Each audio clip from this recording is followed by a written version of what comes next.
today, what you all are going to do is you're going to get exposed to several different types of microscopes. You're going to get exposed to a light microscope, the traditional light microscope like the one we see here. You'll get exposed to a newer, more sleek version called the foldscope, and you'll be able to look through a dissecting scope as well.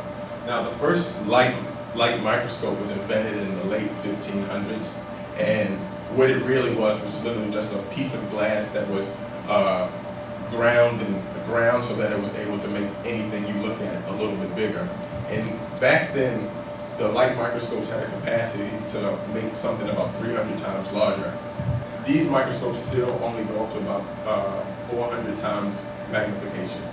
So the reason that the microscopes now aren't much better in terms of magnification is because they're all based on the principles of light. So y'all gonna be working with light microscopes.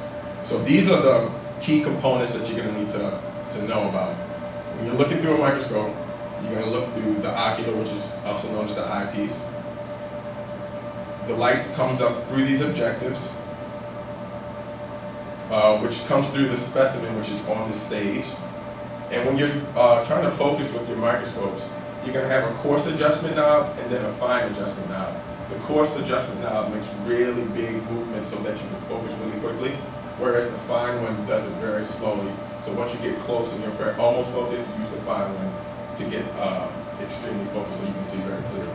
Now, not all of the microscopes are going to have the fine adjustment knob, but they all will have the coarse adjustment knob. And they'll all have a light source which passes through the specimen so that you can see.